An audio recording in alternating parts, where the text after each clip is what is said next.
Hello everybody, I'm Raphael Perry and it's time for some more Sorcery. Book 2, Khare, Cityport of Traps. Now, in the last episode we got into a rather sticky situation. It kind of stank a bit. It was rather effluent rather than affluent. And we ended up being washed up into the river and swimming our way across to the far side. Yes, we went through the sewers, we did not go over the river, we went under the river, and we have arrived on the far side. All of our rations are gone. Just soggy, useless. You don't want a soggy cheese sandwich, it's disgusting.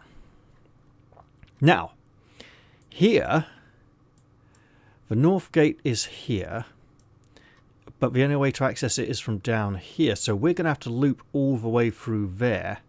If we want to. Can we go down here? Oh, can we then? I think there's a way through here. Yes, so essentially, once we pass through the north gate, we will make it into Book 3, The Seven Serpents, which is a wilderness adventure, which involves a long journey through the wilderness, not a lot of villages, like in the Shamutanti Hills, getting more rations should be my top priority on the way out. Well, no. My top priority should be trying to find the clues to open the gate, of which I have a partial for each of them. Maybe I'll be allowed to guess from a selected list of options for each clue. I don't know. But let's see.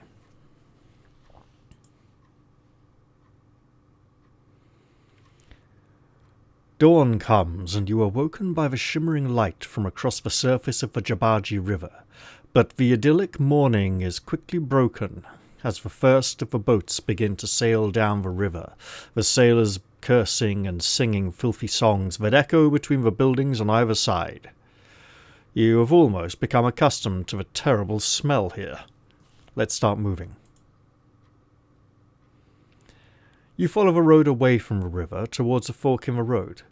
If there are any nobles still in the city port, their houses are most likely to be on this side of the river. But which way? Are they now? Well, let's try and think about this a moment. The early morning sun is beginning to wake the streets of Khare. A few creatures roam this way and that. In one corner, a spring bubbles with fresh water. I'll look around. Looking left, the road heads into a residential area that seems well cared for. A short way off to the right is an open plaza. I'll drink from the fountain. Look, it might get me back upon its stamina, and after the sewer and the river, a bit of clean water would be nice. Oh, 5 points! That must be magical water. You cup your hand to the water and drink a mouthful. It is fresh and invigorating. I'll ask for some directions. You stop a passing creature. Excuse me, I need to ask you. The creature's head is bowed and it doesn't look up, but it pulls itself free and hurries away. It is too miserable to speak. There's nothing for it, you'll have to explore by yourself. Okay, let's see. I go here, I see lots of houses, right? I go here, I see a large Fireview Square. And this is a very large necropolis. This looks like this road also. No, it could. I might not be able to cut through here. So the question is, do I want to go to the square? Do I think it's an important place to go? Oh! If I'm looking for a temple, this looks like it could be a temple, and this doesn't, but there could be one around here. Right. Let's have a look at my clues again.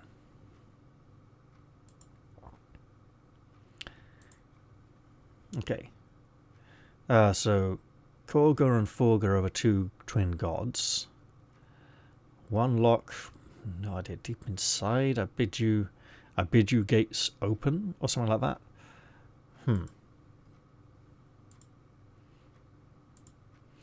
I think I will risk avoiding this area for now.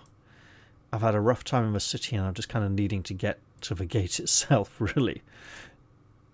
And then I can commiserate myself on how terribly I've failed. You turn right, heading away from the city wall. A sign points towards Fireview Square. You pass large houses that have the aspect of official places of business. One is marked with the clawed fist of a moneylender. An elven woman is just leaving. She looks quite worn out already this early in the morning. I'll hope she won't be too frustrated at being bothered. Also, Animal hasn't changed yet. You stop the woman with a gesture. She looks up at you in some surprise. I'm not going to ask what the building is. Wait. I know it's like a moneylender's building. But she could be like, that's those horrible scum who've taken all my money and given me a really bad deal. So, you seem distraught. She looks at you, her narrow eyes wide. Oh, stranger, she moans. You have no idea. The moneylender has not been generous. The woman laughs. When are they ever generous? But today they have been cruel. She wipes her fingers with a ragged cuff. But no matter. I should not have expected any different. But what of you, stranger? You do not look like a Kharian to me. I am new to Khare. Is that so? She replies. Then maybe, she wipes a tear from her eye, maybe you'll need a guide? That would be useful. I've had an opportunity to have a beggar come with me before. I don't remember taking a guide city at any point in the original adventure, so perhaps this is a feature of the Inkle one. She smiles, the first true smile you have seen on her face. Very good, stranger. I'm happy to help you if I can for a fee. Where do you want to go? I need to find a scholar and a blind beggar. Will she only take me to one? Now, if this is anything like the original book, I remember the blind beggar was very near the north gate. Scholar was somewhere before the river. I'm not sure if we'll be able to... We'll see. We'll see. Maybe she can do that. I need to find a scholar. I need to find a scholar called Lorag, you reply. She nods. I do not know him, but I know where he lives. I can take you there. She nods, clearly pleased. And how much do you charge? Oh, take me there or I will kill you.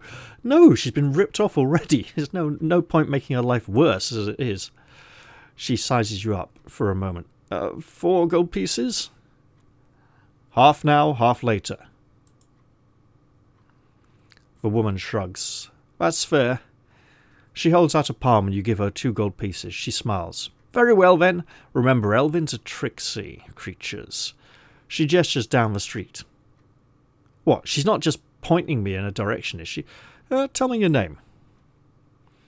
Before we begin, you say, tell me your name. You can call me Mish, she says. Good to meet you, stranger.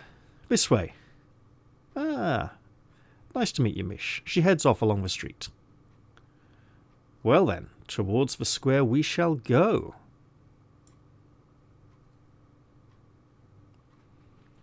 The alley gets wider and passing a long building on the left, which seems to be full of children.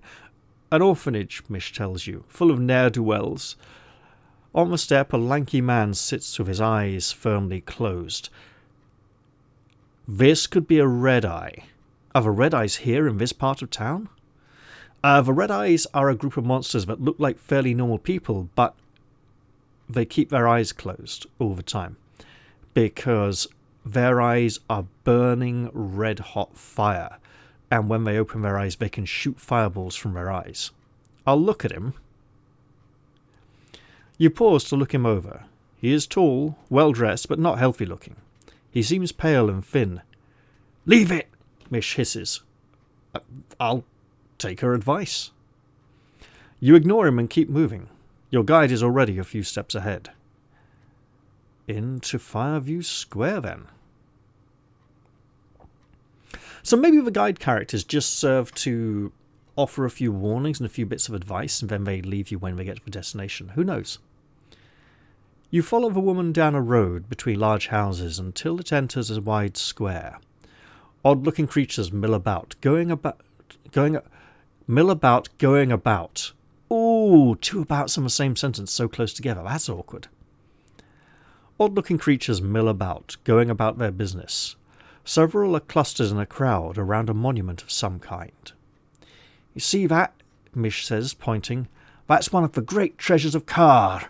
If you step inside, you are granted a vision of the whole city from above so you can see where you need to go.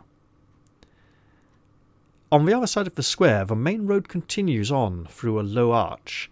1,000 other alleyways lead off in all directions into Upper Khare. We'll look at the creatures. Yeah, see, that's a red eye there. They have the bulging eyelids to conceal their horrific eyes. Creatures push and knock into you as they make their way across the plaza, despite there being plenty of space. None of them seem to be looking where they are going. There is something strange about them in general. Their bodies are spindly, their faces long with downturned mouths. In fact, their eyes all seem to be closed. Your guide looks about, anxious to move on. Well, that's the reason why they're bumping into me. I'll look through the arch.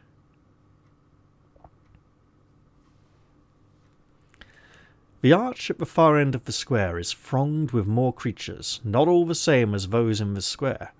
There seems to be a bustling hub beyond. A market district, perhaps? Mish motions in that direction. So, let's go if we're going. A peddler with a tray round his neck walks past you in the square. Anklewort, Blimberry, poultice of millweed. I've already got Blimberry potion. Anklewort, poultice of milkweed. Is that? I don't think I need a poultice. Also, I need rations.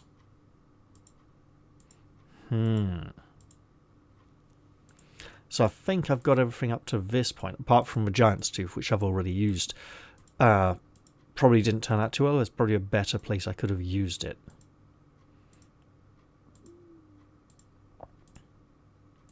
Holy Water, Green Ring. So that's the Z spell, of course, which I'm looking forward to using when the time comes. There are many items here I do not yet have. And that's fine. I think I don't need anything the peddler is advertising. He may have more on offer, but I need to save my money for food. I'll ask her to lead on. You gesture for your guide to lead the way. You follow your guide through the archway. And to think I could have done this without her showing me the way. That's all right, though. Oh, hello. I recognise this picture. I don't remember much about it. I recognise the picture. You follow Mish between the narrow buildings until you reach a fork. To the left, the road continues towards some kind of bustling market, while to the right it leads down a shorter street. In the centre of the fork is a great bronze statue with some sort of pot at its feet. Oh my, Mish breathes. Look at how much gold there is. She steps towards the statue. If she's going to try and steal it, the money, and run away from the guards and leave me here without a guide, that'd be bad, right? I like the way he's got a foot at the bottom of his crutch. That's great. I'll look at the statue. The statue is of a giant brute wielding a club, and at its feet is a large pot filled with gold pieces. This must be one of Khare's many gods, with the pot intended for worshippers making offerings, although none of the passing creatures seem to be throwing any in. Mish's eyes have turned to saucer plates at the sight of the money. Why don't you take a look? I'm not going to suggest she takes a closer look at the coins she's desperate for. I'll ask her about the statue, though. What is this statue, you ask your guide. I've no idea, she replies nervously. I've never seen it before. I don't know anything about it. Really? Well, I'll look down the short street.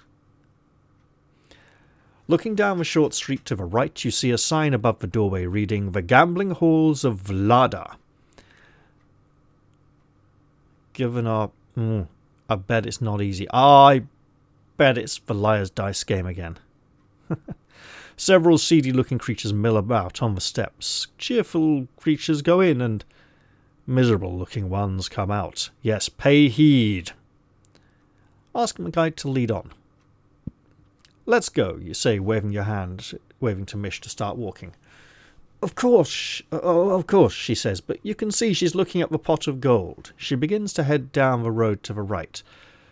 This way to the scholar. How much further? Is she leading me into an ambush?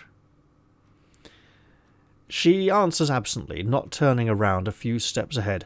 Oh, not far. But then, at the last possible moment, she dives to one side and grabs an armful of gold from the bowl by the statue's foot.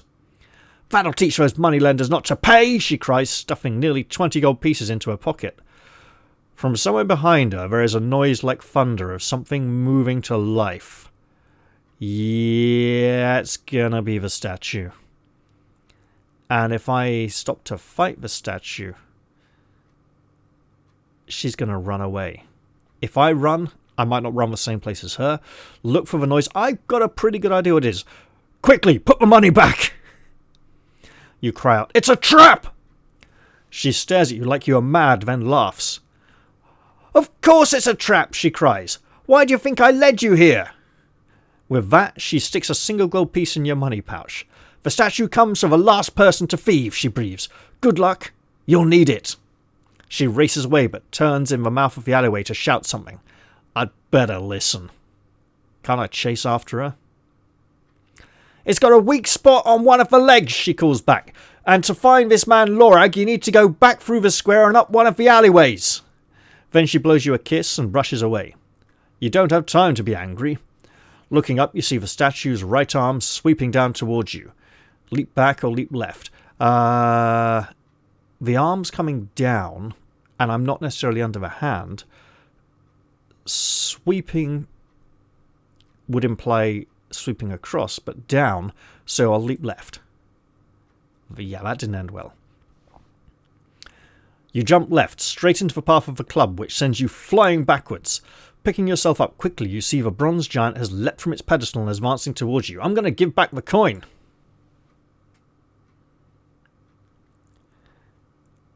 Hey, I had more gold than that.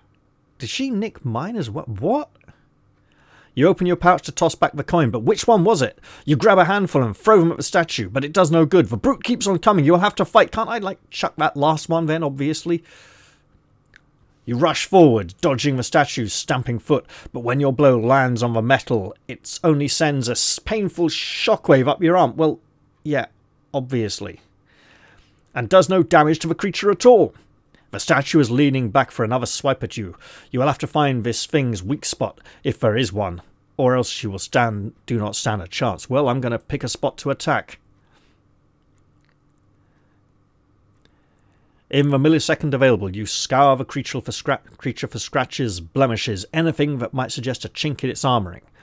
Belt, right leg, right ankle, left ankle. She yelled weak spot on one of the legs. It's probably an ankle. I mean, this is very, it's not the bronze balls of Talos. What's the great statue? I can't remember now. Right, but it's going to be eeny, meeny, miny, mo. We'll go left. Pray. You try the left ankle, but it is smooth bronze. The giant kicks out as you try, and you are sent sprawling across the ground and into the pedestal. You cannot take much more of this. Right, I'll try the right ankle then. You eye the creature carefully. Ha!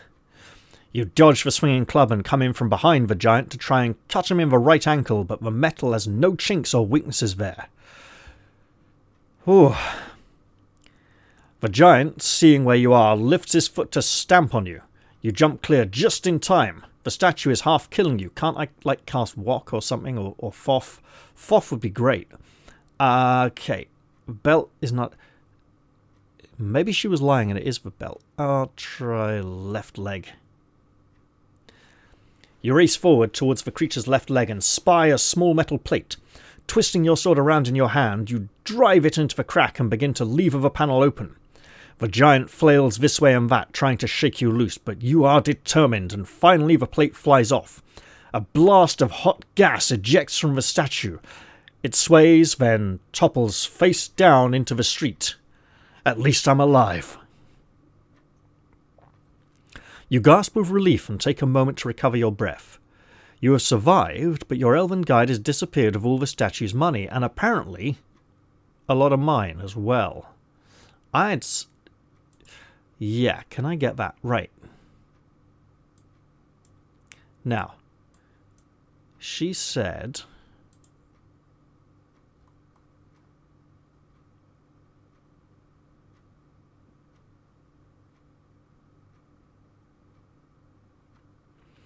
Go back through the square and up one of the alleyways. Right. Back to the square.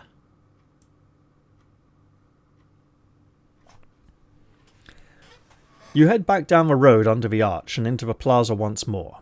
The herb seller walks away. Meanwhile, a man pushes a wheeled cart of fruit and sets up a stall. If I had more money... well. Look at the alleyways.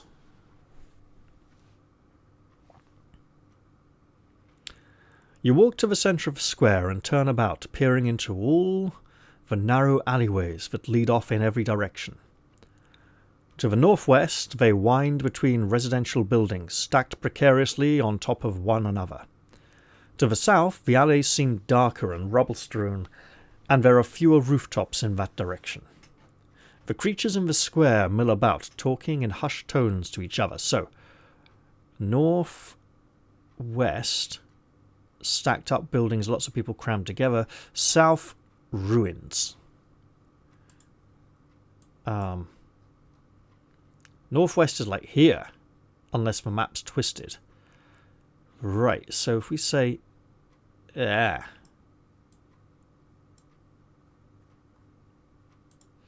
Okay.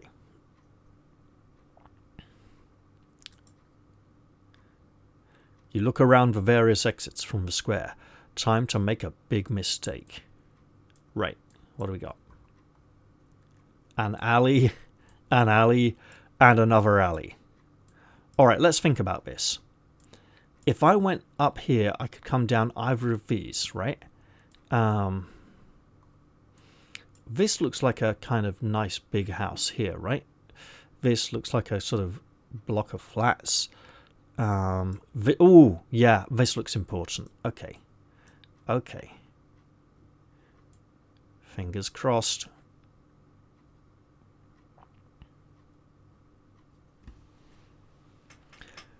You make your way up the alley, only to find it blocked about halfway along by a colossal slick of what looks like vegetable waste. The slimy mass pours out of a large warehouse building that is somewhat as though someone has allowed a spell of soup making to get out of control. I'll investigate. This ain't going to end well, is it? You approach boldly. As you get closer, you start to see that the green slimy mess is very gently inflating and deflating. It's breathing and very, very big. You back away once more. There's no way past the thing, whatever it is. If I go back to the square... take a side alley? Sure. If I go back to the square, can I go up this one? This is clearly the wrong way. Let's see.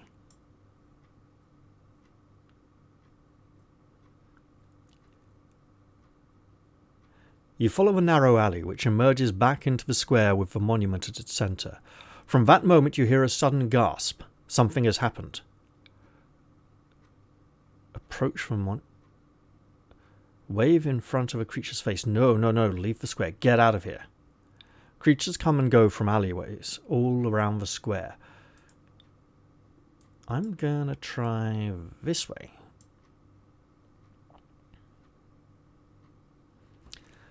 You turn down a side alley, past large houses on either side. On the right, you can just make out the roof of a mansion, from which a tattered flag is flying. I'll look at the flag.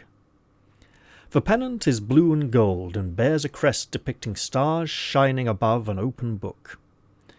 When the wind catches the flag and lifts it, you can briefly make out a letter in black along the near edge. An L, perhaps? I don't want to keep going. Intrigued, you continue up the alley towards the flag. Near a mansion. Oh, is this the mansion? Okay, I like it. So the side alley might have got me near as well. Oh, hello! The Orklings, the little orc children, yeah! The road turns and heads roughly southeast once more, but you've been spotted. A group of young Orklings are scurrying towards you. Look at him. Well, that one, he ain't even looking. He's just, like, looking over there. No, he's looking at that one, picking his nose, isn't he? That's what it is. Hurry to avoid them or wait for them to reach me? You know what? I think, because I got something else I should really be getting on with now, I'm going to end the episode here. So I am going to wait to make this decision until the very next episode. I hope you've all enjoyed this one, slightly shorter though it may be, and I will look forward to seeing you all in the very next episode. I'm going to say goodbye for now, though, and cheerio, everyone. See you all next time.